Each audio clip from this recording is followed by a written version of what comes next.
Jésus ressuscité promettra à ses apôtres et à travers eux à son Église de rester auprès d'eux jusqu'à la fin des temps. Mais avant de mourir, il a voulu instituer un autre mode de présence tout à fait privilégié, qui est sa présence dans le sacrement de l'Eucharistie.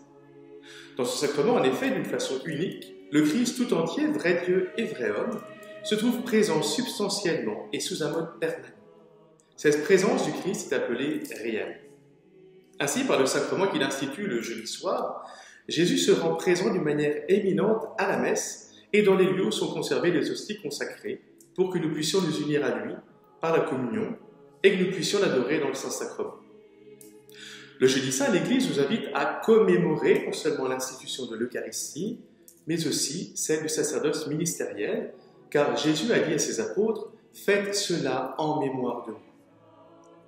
À travers les siècles, le Christ choisit donc certains d'entre nous pour être ses ministres et pour assurer sa présence eucharistique au milieu du monde. Dès le IIIe siècle, on avait baptisé Triduum Pascal les 3 jours pendant lesquels Jésus avait souffert, avait été prisonnier de la mort et était ressuscité.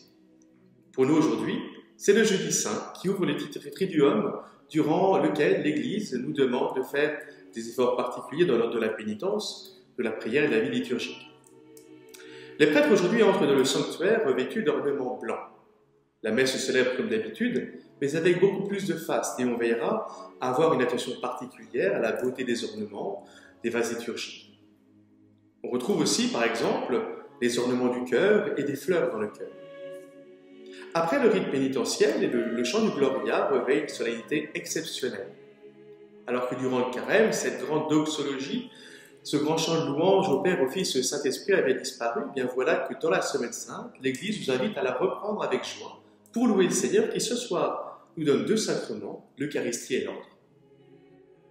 Après le chant du Kyrie, l'orgue donne solennellement le ton au célébrant afin qu'il commence le chant du Gloria. Puis toutes les cloches de l'Église se mettent à sonner et les servants de messe peuvent aussi agiter des clochettes pendant que les fidèles chantent.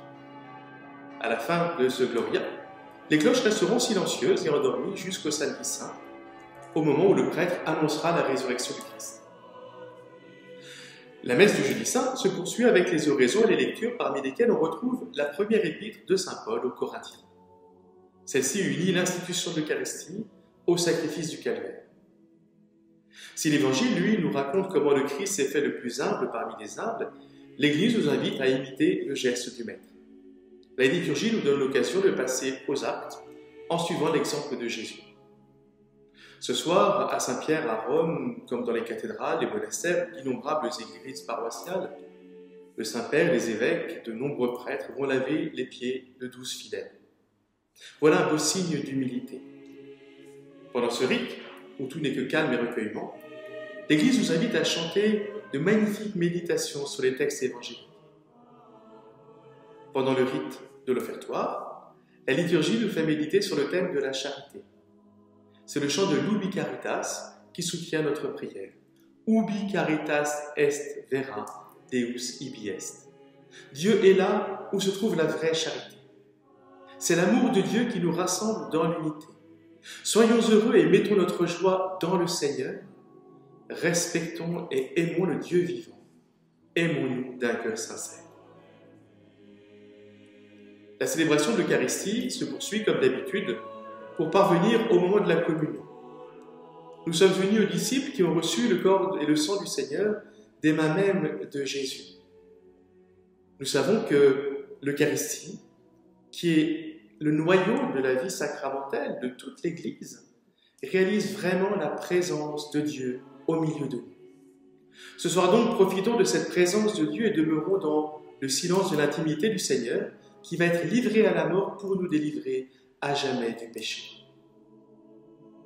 À la fin du rite de communion, après avoir chanté l'oraison, le prêtre s'agenouille devant le ciboire contenant le corps du Christ qui est resté sur l'autel. Pour témoigner son profond respect devant la présence de Dieu en silence, le célébrant encense 3 fois le Saint-Sacrement.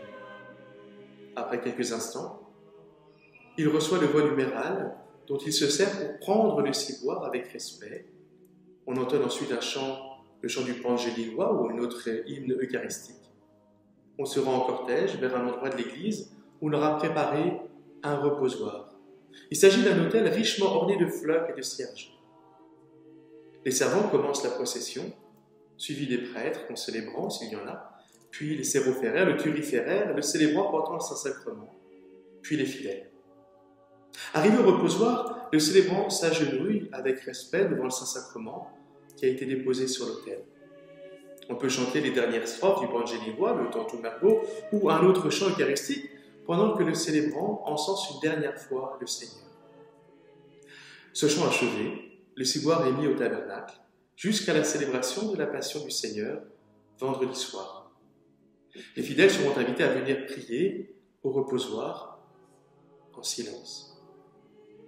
Une fois la célébration de la messe terminée, les servants aident les sacristains à dépouiller les autels, à enlever la croix, les cierges, les nappes, les fleurs de tous les autels. Il est aussi d'usage de laisser ouvert le tabernacle vide à l'autel du Saint-Sacrement. Nous nous retrouverons demain pour la liturgie du Vendredi Saint de l'Office de la Passion.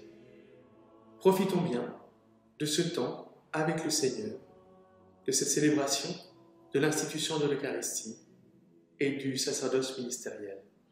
À demain.